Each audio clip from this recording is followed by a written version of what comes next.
E aí pessoal, tudo bem? O meu nome é Paulo Hatz, esse aqui é o Livraria em Casa. E semana passada saiu um vídeo de treta e já tá na hora da gente fazer outro. Na semana passada eu gravei o vídeo e aí enquanto o vídeo tava sendo editado, várias coisas aconteceram. Quem tá por dentro, né, quem tá ali no Twitter e etc, já tá provavelmente sabendo, mas eu sei que muita gente que me acompanha aqui não tá o tempo inteiro rato de Twitter sabendo tudo que tá rolando. Então eu espero já informar algumas coisas que aconteceram ao longo da semana passada, algumas coisas ainda estão meio que rolando. Tem coisas que não se concluíram ainda, mas que pode ser que até a edição desse vídeo e esse vídeo pro ar, pode ser que novas coisas surjam e ele não esteja atualizado. Mas aí, vida que segue, num próximo vídeo eu atualizo vocês. Mas como duas coisas especiais aconteceram ao longo dos últimos dias, eu resolvi fazer esse vídeo pra falar sobre elas. E além de tudo, eu acabei sabendo de uma terceira coisa, então consegui colocar 3 tretas literárias que rolaram aí no espaço de basicamente da semana passada pra cá. Eu sempre gosto de relembrar vocês que YouTube não é igual a TikTok, igual a Reels, tá? Bem mais complexo, um vídeo muito maior. Esse vídeo aqui é gravado, ele vai pra edição passar na mão de 2 pessoas, que não sou eu, são 2 outras pessoas, Rodolfo e a Luara. E depois disso o vídeo é upado, manda pros apoiadores, pra depois ele sair pra todo mundo. Então não dá pra ser tão ágil assim no YouTube como a gente consegue ser em outras redes, tá? Mas eu sei que aqui eu tenho uma plataforma muito maior, eu atinjo muito mais gente. Então eu gosto de trazer esses assuntos pra cá, até porque vocês sabem que eu gosto de falar, né? Não gosto de ficar fazendo videozinho de 2, 3 minutos, 4 minutos pra falar de coisa séria. Eu prefiro vir aqui pro canal e a gente falar mais tempo, inclusive vocês continuarem as conversas ali embaixo nos comentários e mandarem esse vídeo pra outras pessoas, pra continuar a conversa de maneira proveitosa, saudável, sem treta, por favor. E sim, esse vídeo ainda é fit o meu terçol. Eu dei uma leve disfarçada nele, mas ele já diminuiu bem, já não tá mais doendo tanto, tá só uma bolinha. Essa bolinha pode demorar até 30 dias pra sair. Então vamos ver o que vai acontecer nos próximos dias e semanas, senão eu volto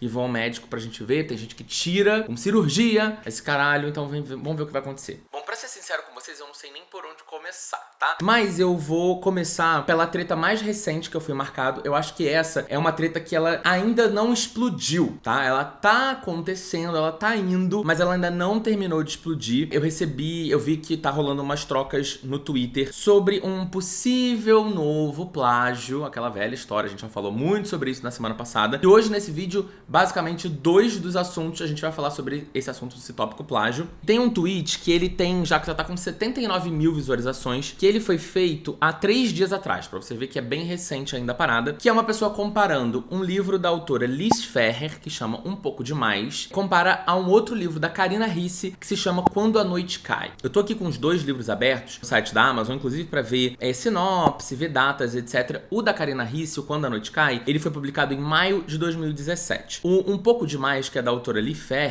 Ferrer, ele foi publicado em setembro de 2022, então ele tem basicamente 1 ano. Tem uma distância aí de mais ou menos 5 anos entre o livro da Karina e o livro da Liz. Como eu fiz semana passada com a questão lá envolvendo o Mark Miller, eu também vou ler as sinopses dos 2 livros, mas a treta toda envolve 2 trechos que as pessoas postaram no Twitter dos 2 livros, e é ali que tem uma similaridade bem grande da cena, mas eu vou ler as sinopses só pra gente ficar na mesma página. Vou ler primeiro a sinopse do livro da Karina Ricci, que veio antes, né? Briana Pinheiro sabe que não é a pessoa mais sortuda do mundo. Sempre que ela está por perto, algo vai mal, especialmente no trabalho. Por isso é tão difícil manter o emprego, e a garota realmente precisa de grana, já que a pensão da família não anda nada bem. Tá, a família tem uma pensão. Tava pensando que era a pensão do dinheiro, mas é uma pensão, tipo um motel, uma hospedaria, enfim. Mas esse não é o único motivo pelo qual Briana ainda perde o sono. Quando a noite cai e o sono vem, ela é transportada para terras distantes, um mundo com espadas, castelos e um guerreiro irlandês que teme lhe roubar os sonhos e o coração. Depois de ser demitida pela 3ª vez no mês, Briana reúne coragem e esperanças e sai em busca de um novo trabalho. É quando Gael O'Connor cruza seu caminho. O irlandês de olhar misterioso e poucas palavras lhe oferece uma vaga em uma de suas empresas. Só tem um probleminha. Seu novo chefe é exatamente igual ao guerreiro dos seus sonhos. Enquanto tenta manter a má sorte longe do trabalho, Briana acaba por misturar a realidade e fantasia e se apaixona pelo belo, irresistível e enigmático Gael. Em uma viagem à Irlanda, a paixão explode e com ela o mundo de Briana, pois a garota vai descobrir que seu conto de fadas está em risco e que talvez nem mesmo o amor verdadeiro seja capaz de triunfar. Então essa é a história da Karina Ricci. Agora vamos para um pouco demais de Liz Phair. Eros Russell é um guitarrista de uma banda pequena e o típico bad boy temido e desejado na mesma proporção da Boston College. Ai, os livros brasileiros que se passam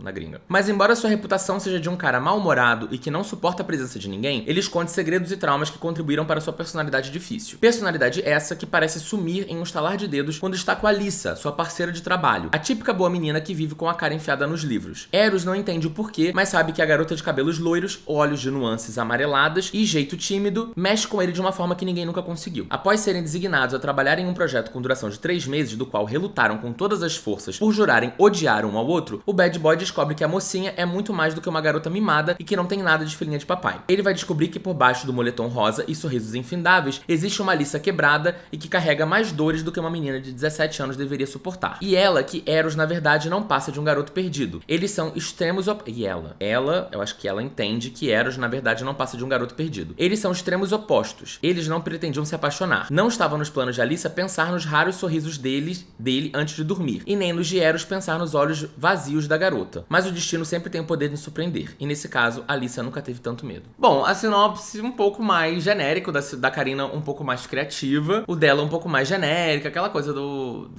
Enemies to Lovers, pipipipopopó. Nossa, 745 páginas, aí tem todos os gatilhos aqui, Haters to Lovers, não é Enemies to Lovers, mudaram já o nome? Grump and Sunshine, pipipipopopó. Tá, tudo bem. Agora vamos pros trechos que essa pessoa do Twitter tá comparando dos dois livros, tá? Então, primeiro é o trecho do livro da Liz. Eu vou ler o trecho e depois eu vou fazer uns comparativos, os dois trechos primeiro. Então vamos primeiro pro trecho da Liz, do livro da Liz. Pipipi, papapó, ele tem a beleza de um anjo e a robustez de mau caminho. Eu poderia admirá-lo para sempre, mas meu corpo pulsa desesperado pelo dele. Presumo que o mesmo acontece com Eros, pois ele se move sem jamais deixar de me beijar. E então, ele está dentro de mim. É como se todas as minhas partes se reunissem, completas outra vez. Como se essa fosse a parte que me faltava. À medida que nos movemos, os olhos travados um no outro, uma emoção nova cresce em meu íntimo. Em meu íntimo. Eu a sinto na ponta dos dedos, no coração. Eros não está apenas dentro do meu corpo, mas do meu verdadeiro eu.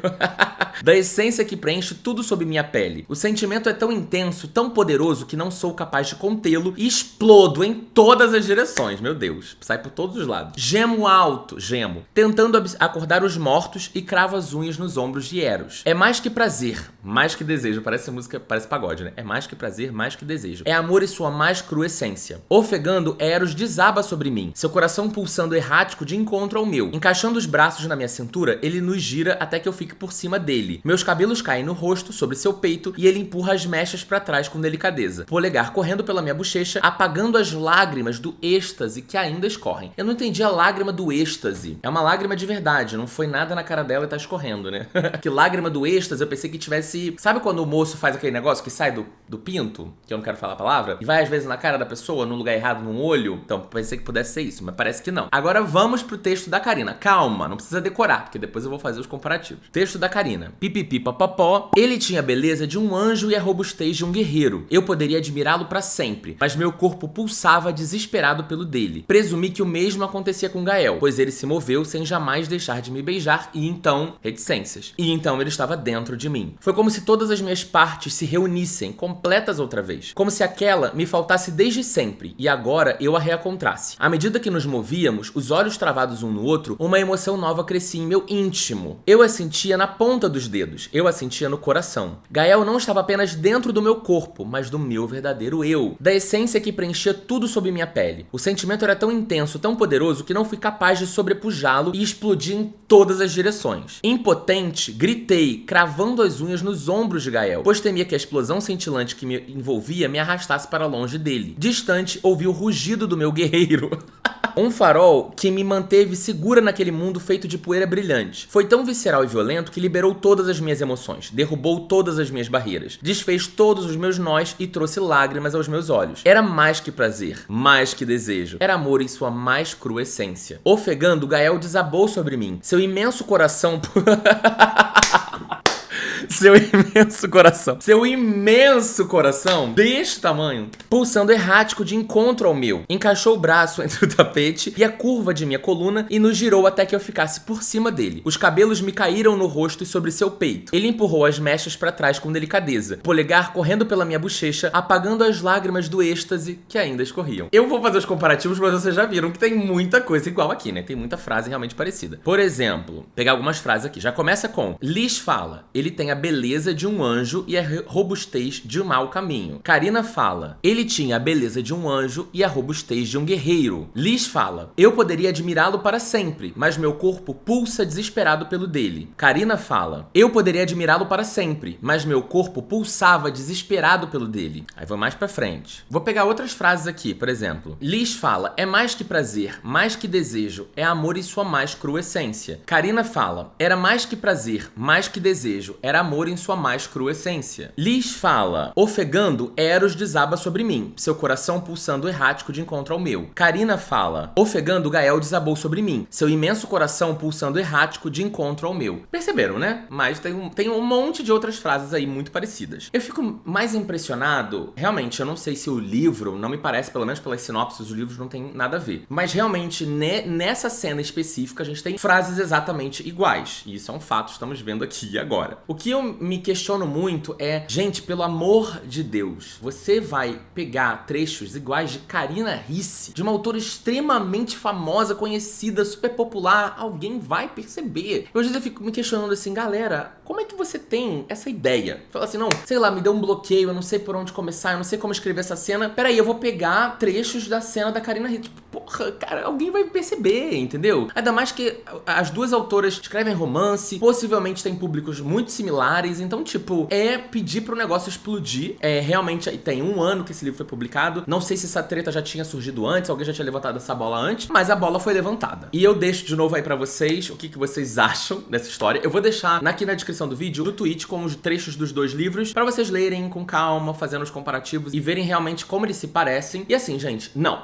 tá? No direito autoral, isso não pode acontecer. Você não pode copiar frases iguais, principalmente uma cena muito parecida, não pode, tá? Mas vamos lá. Vamos para o próximo tópico. O próximo tópico é um tópico complicadíssimo, tá? É um tópico bem complexo, que ele vai para diversos lugares diferentes. Envolve a autora Cora Menestrelli, que é uma pessoa que eu conheço há um tempo. A gente se conheceu na verdade, eu não a conhecia nem na internet, que eu me lembre, antes, ou se conhecia, não lembrava o nome da pessoa, mas eu lembro de ter conhecido a Cora pessoalmente na Bienal do ano passado, 2022, em São Paulo. Eu tava lá no estande do Esquilo, recebendo as pessoas, etc. Ela passou por lá e me deu um livro dela, que na época estava sendo publicado pela editora Qualis. Eu tenho o livro, tá por aqui, ou tá em casa, não lembro onde tá agora. E depois disso a gente se seguiu por Twitter, ou eu já seguia antes e tal, mas eu comecei a encontrá-la em outros lugares. Inclusive, estou usando o pronome feminino. Cora se identifica como uma pessoa não binária, mas ela aceita os pronomes ele ou ela. Ela não gosta de ser chamada de mulher, de garota, de menina, mas ela aceita pronomes ela, dela, etc. Então eu vou continuar usando o ela dela pra ser mais simples, mas já deixando explicado aqui pra vocês. Ao longo do último ano, a gente se encontrou em alguns eventos pessoais, eventos profissionais, etc. E essa nossa relação foi ficando um pouco mais próxima, embora a gente não seja amigo, a gente não se fala muito, a gente não troca coisas e tal, confidências, mas a gente já trocou algumas DMs, algumas coisas relacionadas ao mercado, a outras coisas que aconteceram já no mercado literário no último ano. Então a gente tem uma relação um pouco mais próxima, inclusive mais próxima do que eu tenho com o Mark, de até algumas outras pessoas que já se envolveram em situações que a gente tá falando aqui no canal, eu já falei aqui no canal outras vezes. E aí começou-se a desenhar no Twitter, nos últimos dias, na última semana ou duas, algumas pessoas, alguns twitteiros falando que tinha um autor, uma autora nacional que tinha um livro, tinha uma história muito parecida com de um outro autor gringo, etc, etc, e que aquilo ali em algum momento ia estourar, e as pessoas começaram a cavucar, e aí foi quando o nome da Cora começou a rodar no Twitter, né? E eu vou falar um pouco mais sobre o que a galera tá acusando a Cora. De novo, eu não li nenhum dos dois livros, então eu não posso falar tecnicamente sobre o que eu tenha lido. Então a gente tá falando aqui sobre as tretas que surgiram e sobre o próprio posicionamento da Cora, tá? Mas vamos lá. Eu vou ler a sinopse de Cult, da Mariana Zapata, e depois eu vou ler o de Metanoia pra gente fazer uma comparação global e depois entrar em mais detalhes das coisas que as pessoas ficaram levantando. Primeiro, o Cult da Mariana Zapata, né? Uma pausa, a Mariana é uma autora americana, tá? Então vamos lá. Acredite em mim, já tive vontade de socar seu rosto uma vez ou 5. Quando aquele homem que você adorava quando criança se torna seu treinador, era pra ser a melhor coisa do mundo. Palavras-chave. Era pra ser. Essa frase é muito bizarra. Não demorou nenhuma semana para Saul Casillas, de 27 anos, que se questionar o que tinha visto naquele ícone do futebol internacional, porque tinha pendurado pôsteres dele na parede do seu quarto, ou porque tinha imaginado se casar com ele e ter seus bebês craques de futebol. Já fazia muito tempo que Saul havia superado o pior não rompimento da história dos relacionamentos imaginários com um homem que nem sabia que ela existia. Por isso, Saul não estava preparada para essa versão de Rainer Cult, que aparece para treinar sua equipe naquela temporada. Não entendi nada, mas tudo bem. Uma sombra silenciosa e reclusa do homem explosivo e apaixonado que ele costumava ser. Nada poderia tê-la preparado para o homem que ela conheceu, ou para os impulsos assassinos que ele despertava nela. Essa ia ser a temporada mais longa de sua vida. Eu não entendi nada, porque primeiro ela fala: aquele homem que você adorava quando criança se torna seu treinador. Aí, beleza, então um cara vai ser treinador dela. Ela é a Saul, de 27 anos. Aparentemente, quem vai treinar ela é esse cara que ela era muito apaixonada, que ela tinha pôster no quarto, que ela queria ter se casado com ele, ter bebês com ele. Qual é a diferença de idade? Tem age gap nesse livro, né? Só que aí ele vai treinar ela e ele aparentemente não é mais esse cara incrível que ela achava que ele era, e esse cara se chama Rainer Cult, por isso que o nome do livro chama Cult. Vou ler então agora a sinopse de Metanoia, da Cora, tá? Então vamos lá. Quando o melhor jogador de futebol do mundo deixa de jogar, muita coisa é perdida no processo, incluindo a si mesmo. 3 anos depois de uma tragédia que o arrancou de seu sonho de infância no auge do seu sucesso, William desistiu de tudo. Deixou de medir o peso de suas ações e dessa forma as consequências dela. Foi um choque, e não apenas pra ele. Ninguém se prepara para virar um fracassado. Agora, ele precisa lidar com tais consequências dos erros do seu presente e passado. Uma delas na forma de uma garota que o odeia mais do que qualquer coisa, e está disposta a fazer de tudo para mantê-lo longe de tudo e todos que ela ama, mesmo que ele seja o seu treinador. Então, aparentemente aí, as similaridades são treinadores que vão trabalhar com alguém que já talvez não esteja tão bem assim. Eu não sei se no livro da Mariana a Saul não estava tão bem assim, mas nesse livro daqui, aparentemente a personagem principal joga futebol e ela não tá num momento tão bom assim da carreira. E aí vai ter um cara que vai ser o treinador e eles não se gostam, mas vai rolar um interesse romântico ali entre os dois. E aparentemente, além dessa similaridade de ser um treinador treinando uma outra pessoa e tendo um interesse romântico surgindo ali entre eles dois, também tem o fato de que aparentemente, pelo que eu soube, porque não li os livros, mas aparentemente tem uma questão de problemas alcoólicos ali. Acho que os treinadores têm problema com álcool e isso tá nas duas histórias. Vou ler o posicionamento, o que a Cora se justificou desse monte de gente que começou a atacar ela e falar sobre isso. Mas isso é só a primeira parte da treta que a gente tem sobre essa questão de plágio, de acusação de plágio. Depois tem uma discussão sobre a forma que a Cora tratava os seus leitores. E em terceiro lugar, a gente tem uma questão falando sobre representatividade de pessoas pretas num livro da Cora. Mas vamos por partes. Então, primeiro a gente tá falando sobre plágio. E aí a Cora postou no Twitter: oi, gente. Resolvi fazer esse tweet para falar com vocês sobre algo muito importante. Desde a manhã de hoje, várias pessoas começaram uma conversa relacionando Metanoia a outro livro, me acusando do crime de plágio. Apesar dos dois livros serem um romance, onde o interesse amoroso é um treinador de um time feminino, que é o time onde a protagonista do mesmo joga, e ambos os interesses amorosos enfrentam problemas com abuso de bebida alcoólica, todos os pontos são introduzidos e apresentados de maneiras diferentes. Falas, configuração, aproximação e desenvolvimento do casal, além de outros pontos marcantes de ambos os livros, diferem os dois. Plágio é muito além. No direito, plágio é a apresentação feita por alguém como de sua própria autoria, algo que foi criado por outra pessoa, trabalho, obra intelectual, etc. Plágio vai além de situações tiradas de contexto em um meio onde livros de romance possuem naturalmente semelhanças de situações ou tropos superficiais de ambientação ou desenvolvimento. Não sendo apresentado qualquer embasamento que comprove o crime de plágio previsto no artigo 184 do Código Penal, mas mesmo assim tendo essa conversa criada, me senti na obrigação de ter essa conversa com o meu público de leitores quanto a isso, uma vez que eu não gostaria que vocês acreditassem em um boato que foi criado com acusações infundadas com a inexistência de provas. É isso. No mais, as medidas judiciais legais estão sendo tomadas o quanto antes contra aqueles que espalharam e aumentaram essas mesmas acusações com a intenção de caluniar, diminuir e desmerecer o meu trabalho. Aí esse foi o primeiro ponto sobre o plágio, depois ela vai entrar sobre a questão de como ela tratava leitores num passado recente, etc. Sobre essa questão de plágio, gente, de novo, eu não li nenhum dos dois livros, a gente não posso falar sobre isso com muito detalhe. O ponto é, o direito autoral no Brasil é algo muito complexo e realmente você passar uma acusação de plágio, especialmente levando em consideração que o outro livro, né, em comparação, é um livro gringo, é muito mais difícil. Realmente, ter sinopses parecidas dificilmente vai ser caracterizado como plágio na justiça brasileira. Isso é um fato. Aparentemente, quem publica a Mariana Zapata aqui no Brasil é a editora Charme. Se a editora Charme quiser trabalhar trabalhar essa questão de alguma forma, ela, Editora Charme, junto de Mariana Zapata ou de o agente de Mariana Zapata, eles podem fazer alguma coisa a respeito, entrar com algum tipo de processo na justiça e ver se isso vai acontecer. Como o caso é no Brasil, provavelmente a questão toda seria discutida na justiça brasileira e não na justiça americana, o que mais uma vez dificultaria mais ainda que esse processo de plágio realmente tenha algum resultado efetivo. Diferente do outro caso que a gente falou agora anterior a esse, nesse vídeo, que tem cenas muito parecidas, falas, realmente é muito, praticamente copia e cola com alguma outra modificação, nesse caso aparentemente não é a mesma coisa. Então ter tropes, casos, é um treinador que ajuda no parecido, não necessariamente seria lido como plágio pela justiça. Não tô dizendo que para os leitores, principalmente para os leitores de Mariana Zapata, para os fãs, etc., isso não seja algo que seja extremamente frustrante, e pode ser mesmo. De novo, não li, eu não posso dar minha opinião pessoal aqui sobre isso. Mas falando de uma forma geral, ter esse caso julgado como plágio seria muito difícil. Então, de novo, como a gente sempre fala, cuidado com as coisas que vocês falam no Twitter, porque uma coisa é o processo de plágio ser discutido entre Mariana Zapata e Cora. Outra coisa é a Cora processar uma pessoa no Twitter, ou no Instagram, ou no TikTok, sei lá, por uma acusação de plágio. Aí a lei é um pouco mais ágil, um pouco mais fácil, tá? Então, vamos ter muito cuidado. A outra discussão que rolou em relação a Cora foi sobre a forma que ela tratava os leitores dela no passado. Resgataram uns tweets dela de uma outra conta, aparentemente, e isso aconteceu há 2 anos atrás, em 2021, se eu não me engano. E aí eu vou ler rapidamente aqui, por exemplo, teve um caso que a pessoa falou: "Oi, Cora, tudo bem? Eu tive um probleminha na compra de Metanoia físico e queria saber se você poderia me ajudar. Na verdade, foi meu primo quem comprou um de presente pra mim e colocou todos os meus dados de entrega. No entanto, esqueceu de alterar o CEP. Então está o meu endereço, a cidade e o CEP da cidade dele. O que você recomendaria a gente a fazer? Teria como cancelar a compra e refazê-la, ou você poderia alterar o CEP para nós?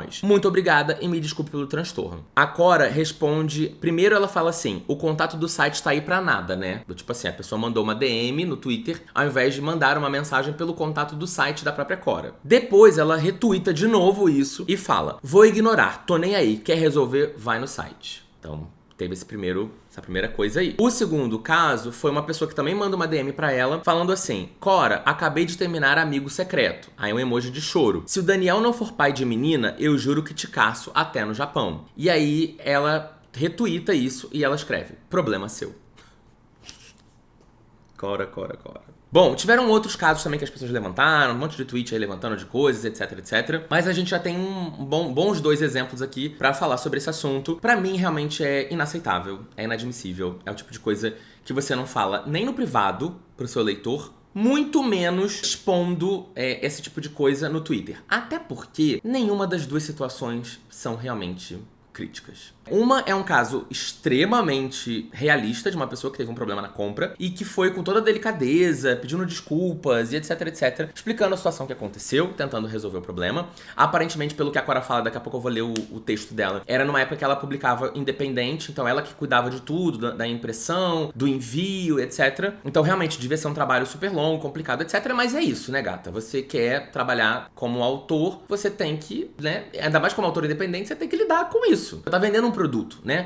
Esse produto tá sendo vendido e o produto não tá sendo entregue, as pessoas vão reclamar daquela questão. E não é dessa forma que você responde. Você pode ficar até cansado, frustrado, etc. Mas, de novo, gente, aprendam a usar o Twitter, pelo amor de Deus. Isso é uma outra coisa que eu fico tão feliz, que eu só comecei a crescer na internet depois que eu já tinha quase 30 anos de idade. Idade é número, né? Não significa muita coisa. Tem gente que é muito mais madura com menos idade, matura com mais idade. Mas eu falo por mim. Eu com 18, 20 anos de idade, graças a Deus, eu não tinha internet naquela época, mas eu não tinha nenhum destaque. Então, que bom que eu tive muitos anos pra aprender a me comportar na internet. Então vocês precisam aprender também, tá? Muito urgente isso. E no segundo caso foi uma brincadeira, sabe? A pessoa mandou uma DM, tipo, brincando. Ela tava super apegada ao livro, ela ficou super apegada ao personagem, né? Ela fala isso porque ela tá apegada ao personagem. Imagino os autores, tipo Sarah J. Maas, deve receber um monte, Colin Hoover deve receber um monte de coisa assim também. Então, você, além de você ficar chateado com isso, que não faz o menor sentido, você ainda expõe isso no seu Twitter. De novo, zero sentido. Cora responde sobre esse assunto. Ela fala: "Pra concluir, os prints que foram postados são de uma conta que eu usava em 2021, mesmo período dos livros que eram citados neles. Eu nunca escondi de quem me acompanha que 2021 foi um período péssimo pra mim como pessoa e também autora. Eu já falei sobre esses mesmos comportamentos várias vezes em lives e até aqui mesmo no Twitter. Isso não justifica, mas tudo bem. Em 2021, eu publiquei meu primeiro livro físico 100% independente. Eu recebia os pedidos, mandava pra gráfica, assinava e enviava pros compradores. Todo esse processo durou em média 4 a 5 meses. Um processo demorado que estava explicado em todas as minhas redes e sites, e mesmo assim eu recebia diariamente reclamações e ofensas sobre essa demora e sobre não estar entregando os livros comprados quando todos os prazos estavam explícitos, o que não justifica,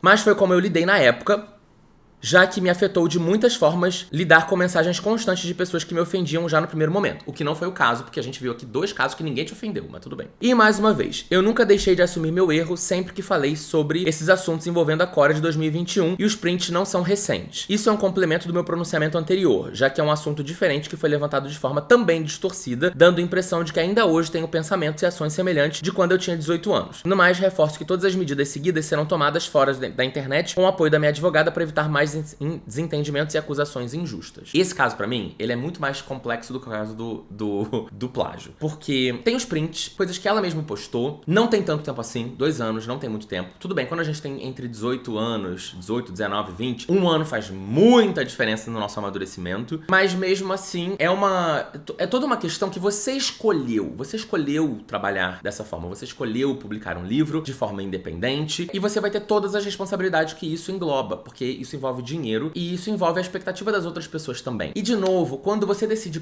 ter um produto até mesmo físico pro cliente que tira dinheiro do bolso e compra, não interessa se você tá num ano bom, num ano ruim, num momento bom, num momento ruim. Não interessa se o coleguinha do lado mandou uma ofensa pra você e aí você ficou puta e maltratou o outro coleguinha que não te mandou uma ofensa. Porque foi o caso. A gente deu 2 exemplos aqui de uma situação que não teve nenhuma ofensa a você. E mesmo assim, você agiu de forma muito agressiva. Mas também acho que 2 anos na vida de uma pessoa que tem 18 anos faz muita diferença e aparentemente não é assim que a Cora se comporta com os leitores hoje. Eu, pelo menos, nunca vi, mas, de novo, a minha opinião aqui não serve de muita coisa, porque eu não tô aqui controlando a vida de ninguém pra saber se mudou ou se não mudou. Ela ainda complementa. Mas pra quem chegou agora, eu vou reforçar mais uma vez. Eu sempre disse que não acho que eu estivesse certa quando eu tratava leitores dessa forma em 2021. Independente do contexto, peço desculpas sobre isso novamente. Não é um assunto novo pra quem já me acompanha, mas entendo que colocado fora de contexto e sem datas corretas seja péssimo. Pois é, etc. Mas assim, de novo, quando a gente fala resgatar tweets antigos, a gente fala de tweets antigos, né? 2 anos não é tão antigo assim. Mas, enfim.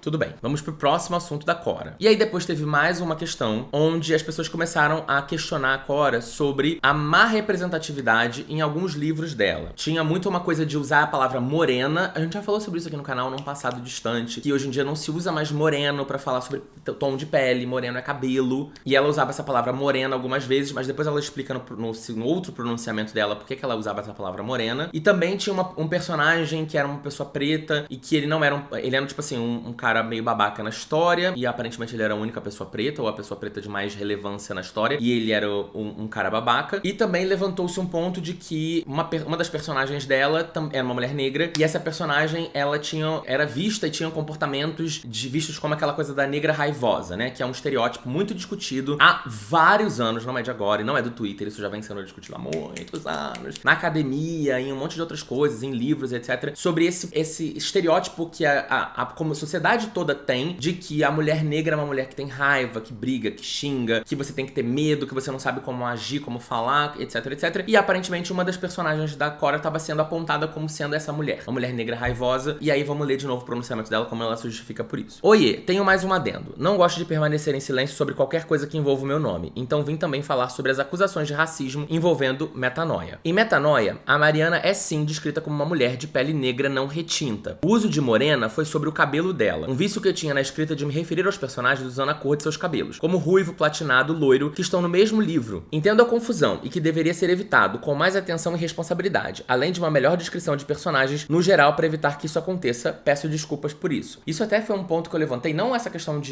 da cor, mas do cabelo sendo usado toda hora como uma descrição do personagem, né, como uma forma de se referir ao personagem, que quem faz muito isso é a Zoe X em Bad Prince. Ela falava toda hora, a loira, o moreno, o tatuado, a não sei o que. E é uma construção muito simplória, sabe? Eu acho que não se deve ficar usando disso o tempo todo na história. Mas aí o que ela tá falando é, além dela ser uma mulher de pele negra, embora de pele negra clara, ela tinha o cabelo preto, então ela se referia a morena por causa do cabelo e não por causa do tom de pele. Isso aí é o posicionamento dela. Mas ela pede desculpa mesmo assim. Segundo ponto, tenho consciência de que Metanoia não aborda toda a questão da vivência de uma mulher negra, especialmente no futebol, que é um esporte dominado por homens. Quando essa afirmação chegou até mim, uma vez que eu não tinha condições de pagar por uma leitura sensível, a melhor decisão a se tomar seria reescrever o livro ou pelo menos trabalhar esses pontos com o apoio de um profissional qualificado. Não foi a decisão que fiz na época, considerando o quanto foi inviável por questões de contrato e agenda. Aí pra mim, Clara peca muito. Não no posicionamento, mas na coisa como um todo. Aparentemente ela foi alertada na época de que, talvez até por um leitor, sei lá, de que o livro tinha uma representação não muito boa da mulher preta e ela poderia ter reescrito o livro e, enfim, até ter a ajuda de alguém com leitura de sensibilidade, etc, pra poder falar pra ela se tinha algum termo, alguma coisa que não... Até porque Cora é uma pessoa branca, né? Pra ter alguma correção e deixar o texto mais correto, né? E aparentemente ela decidiu não fazer, de forma alguma. Ela nem reescreveu o texto e nem contratou uma leitura de sensibilidade pra tentar ajudar ela a retratar a mulher negra de uma forma mais correta. Então, de novo, reforça aquele ponto de que a pessoa branca vai escrever sobre uma pessoa preta um pouco da própria cabeça, sabe? Ignorando. Então, tipo, parece que é representatividade por representatividade e não por inclusão de verdade, né? Não porque eu quero incluir essa vivência aqui, é mais pra ter. O terceiro ponto, ela fala, também foi dito que Mariana carrega o estereótipo de mulher negra, agressiva. A possibilidade de reforçar estereótipos negativos não foi considerada por mim de forma irresponsável na época da escrita, principalmente por se tratar de um livro Enemies to Lovers. E eu peço desculpas por isso também, sem justificativas. Me comprometo a publicar uma nova versão 100% reescrita em 2024, com um trabalho de leitura sensível e crítica, abordando todos esses pontos que deixei em falta na versão disponível agora. Também um pouco fraco, sabe? Porque ela fala que a possibilidade de reforçar estereótipos negativos não foi considerada por mim de forma irresponsável na época da escrita. Pelo que eu entendi dessa frase, que não tá muito clara, ela quis dizer que ela não foi irresponsável ao escrever o livro na época, mas ela sabe que não tá bom, que não tá o melhor dos mundos. E mesmo assim, ela não fez nada e ela só vai fazer agora porque deu problema. E no quarto ponto quanto a tudo isso, peço sinceras desculpas novamente a todas as pessoas que eu ofendi e magoei. Para que os interessados possam tirar suas próprias conclusões quanto a essas acusações e também de plágio, o livro seguirá na Amazon, mas de forma 100% gratuita, assim que possível, sem gerar nenhum tipo de lucro. Aí a galera levantou que esse quarto ponto foi, tipo assim, uma coisa de divulgando o meu livro. Por mais que ela não vá ganhar dinheiro, ela pode ganhar vários leitores, porque o livro tá gratuitamente na Amazon, e ela tá fazendo publi do próprio livro nesse quarto ponto. É o que a galera começou a levantar e rolou toda uma discussão, etc, etc. Eu também concordo que o melhor a ser feito no momento seria tirar o livro do ar e não deixar o livro gratuitamente lá. Porque se o livro não tá escrito da melhor forma que ele poderia estar, ele deveria sair do ar e voltar pro ar quando ele estiver escrito da melhor forma possível.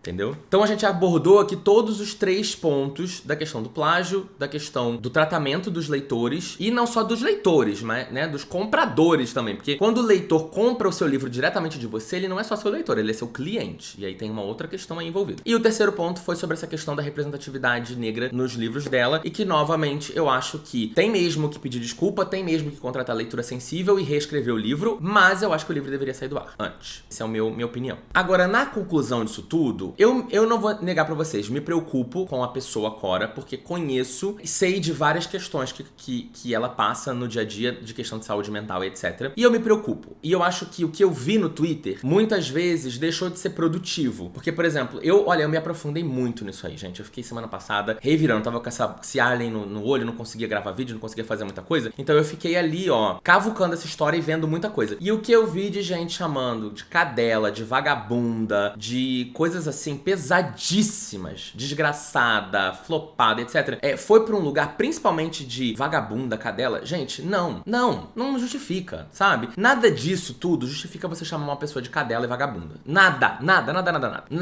Zero. Então a gente também tem que ter cuidado com as coisas. Uma coisa é você falar, eu não compro, eu não invisto, eu não leio mais, eu não falo mais dela, é uma coisa. Outra coisa é você entrar num meandro de, tipo, xingar a pessoa num outro, e assim, completamente ignorando também que é uma pessoa. É uma pessoa que errou, é uma pessoa que poderia ter feito melhor, é uma pessoa que talvez não tenha se posicionado nem agora da forma correta, mas continua sendo uma pessoa. E eu realmente me preocupo com isso, mas, de novo, como eu falei, eu sou muito transparente. Eu vim aqui, dei minha opinião, falei, errou nisso, errou naquilo outro. Mas eu acho que a gente não pode, principalmente com uma pessoa do nosso convívio, do nosso dia a dia, que tá ali no Twitter. Não é, de novo, não é a Sarah J. Maas, não é uma pessoa que não fala a nossa língua, não é uma pessoa que não vai nem ler os tweets, é uma pessoa que vai ler essas coisas, que vai saber dessas coisas. E eu acho que não é dessa forma, sabe? Mas enfim. O último ponto pra gente encerrar esse vídeo é sobre o Jabuti, ele mesmo. Bom, foi anunciado essa semana, não sei se nessa semana que o vídeo vai ser liberado, mas foi anunciado na última semana os indicados, os semifinalistas no Prêmio Jabuti de 2023, que é o maior prêmio literário do Brasil, que é organizado pela CBL, a Câmara Brasileira do Livro, e deu uma treta muito grande quando a gente falou sobre o prêmio de ilustração do ano. Um dos livros que estava concorrendo à categoria era o livro Frankenstein, na edição do Clube de Literatura Clássica, que é um clube por assinatura que você paga, eles mandam algumas coisas, alguns brindes, etc, e eles mandam sempre um livro clássico que eles fazem uma nova impressão, com, enfim, várias outras coisas adicionais que eles colocam ali. Não vou entrar nesse detalhe aqui, porque dá merda, mas eu não apoio o trabalho do Clube de Literatura Clássica. Isso eu gostaria de deixar claríssimo aqui, tá? Ah, mas por quê? Por quê? Vai lá no Twitter procurar, tem um monte de gente que já falou sobre esse assunto, eu não quero receber notificação judicial na minha casa, mas é isso, não apoio, não gosto, não quero, e é isso aí. Mas enfim, fizeram a tal da capa, e quando saíram os indicados, as pessoas viram e descobriram que essa capa foi feita através de inteligência artificial. Voltamos no assunto de inteligência artificial, que já apareceu também aqui nesse canal umas 3 vezes diferentes, 2, 3 vezes diferentes, inclusive no último vídeo de tretas da semana passada, e aí nesse apareceu de novo, mas esse caso realmente foi feito através de inteligência artificial. E aí virou-se um burburinho. Como que uma capa e artes, ilustrações, etc., feitas através de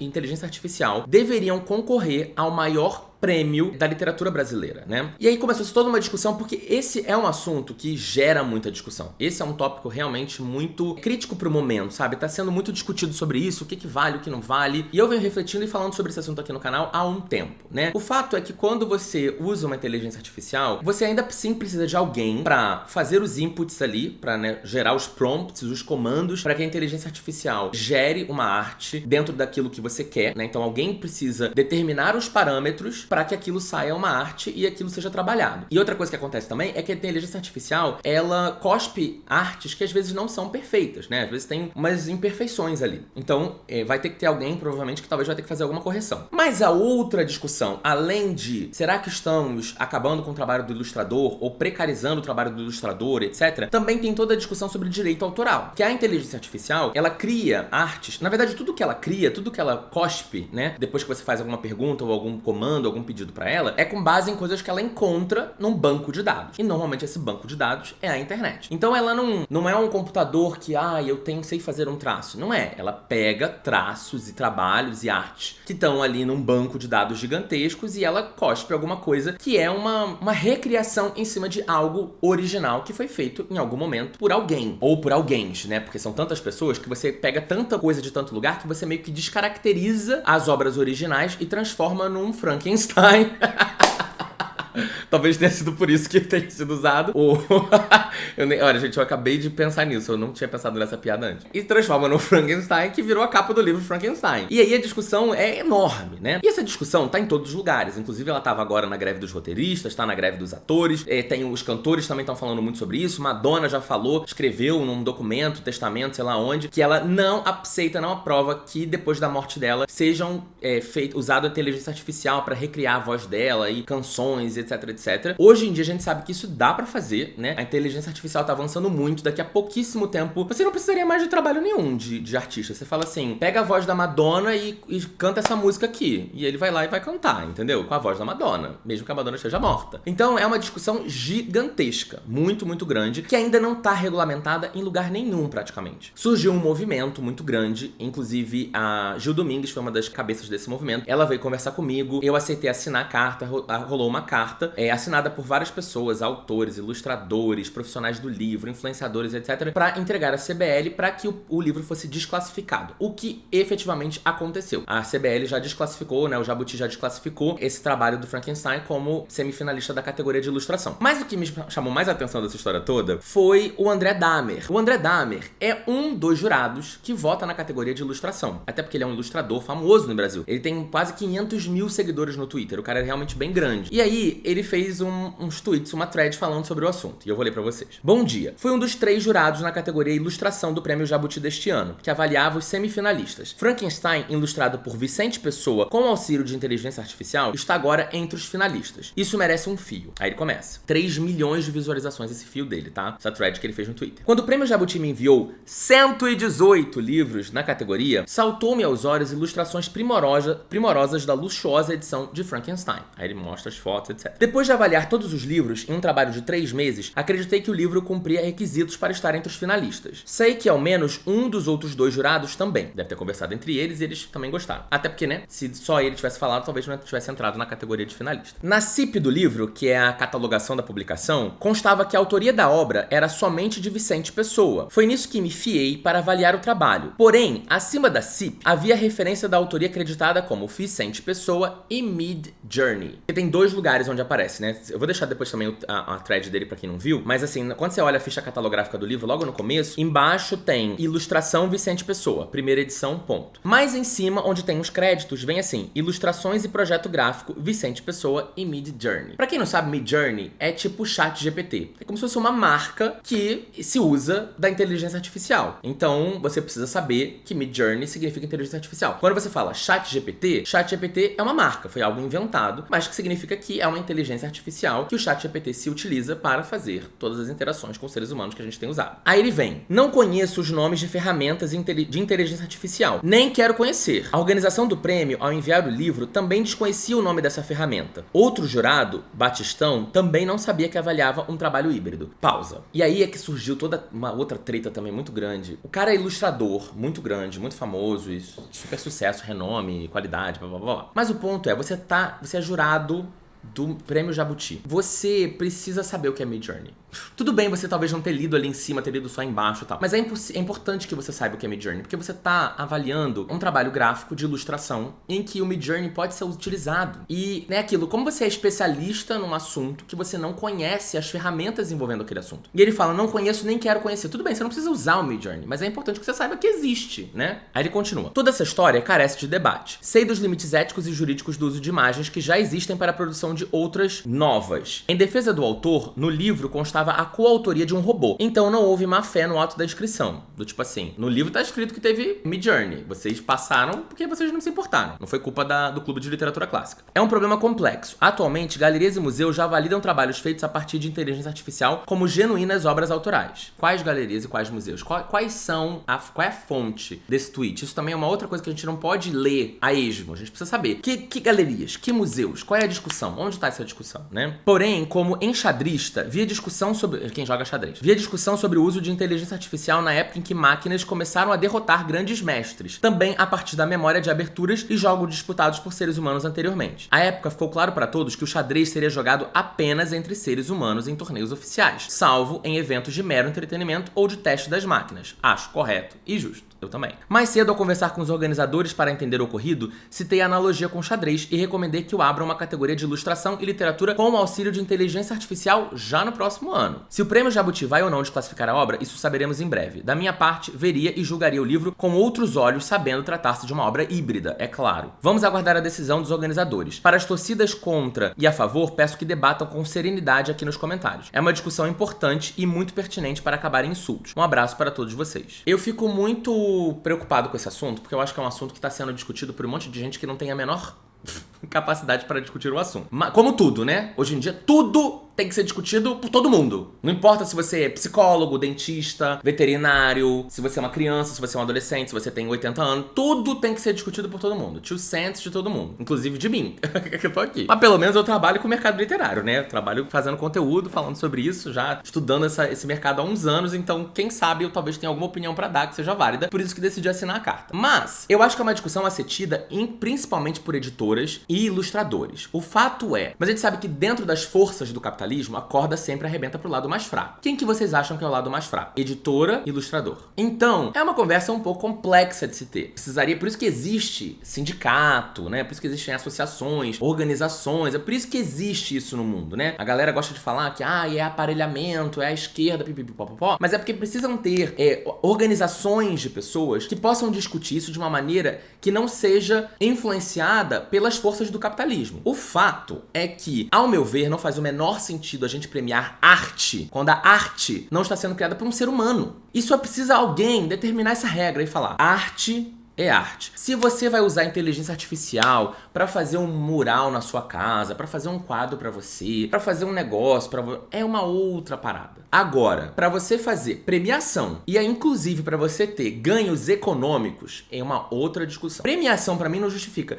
Tudo bem, tem o tal do Vicente Pessoa ali, ele ganharia o prêmio também. Mas o Midjourney também, o que você vai fazer? Você vai pegar o prêmio Jabuti, você vai mandar entregar na sede do Midjourney?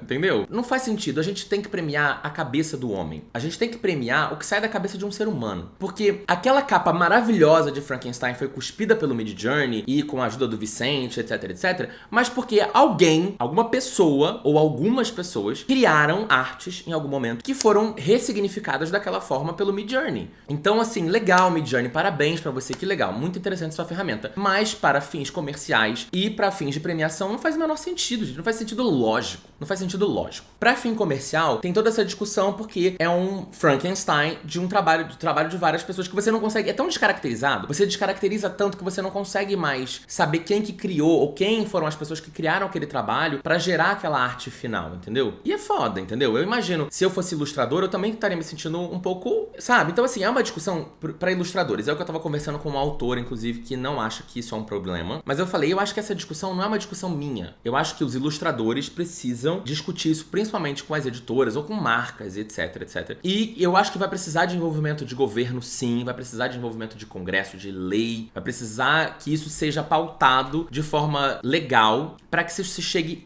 numa conclusão urgente. Pra mim, a história toda foi um pouco assustadora desse livro ter entrado, dessa capa ter entrado na concorrência, e ela ter entrado porque os jurados não sabiam que ela tinha sido feita com inteligência artificial. Isso pra mim me preocupou duplamente. Mas pelo menos o negócio já foi corrigido, o livro já não tá mais concorrendo ao Prêmio Jabuti, que bom, parabéns, inclusive parabéns ao amigo Juan Julián, que está concorrendo por Viralizou. E é isso, espero que vocês tenham gostado dessas discussões, não deixa de se inscrever no canal, de mandar pros amigos, migas, no Twitter, etc. Vamos continuar a conversa. Essas coisas que eu falo aqui no canal, gente, pode ser que eu mude de opinião também. A gente fala as coisas daqui a 6 meses, 1 ano, 10 anos, a vida é totalmente diferente, a gente pode pensar em outras coisas. Hoje eu acho que esse é o momento da minha opinião, mas eu acho que as coisas a gente vai discutindo e vai chegando em outros lugares. Então, por favor, vamos ter todos calma, paciência, vamos discutir com educação, até porque nem vocês nem ninguém determinam o que é certo e o que é errado. Isso deve ser pautado e discutido em larga escala, então é uma coisa que tem que ir acontecendo com calma, mas com seriedade. Bom, dá um like nesse vídeo, se inscreve no canal, manda pra todo mundo. Um beijo e até a próxima. Tchau, tchau.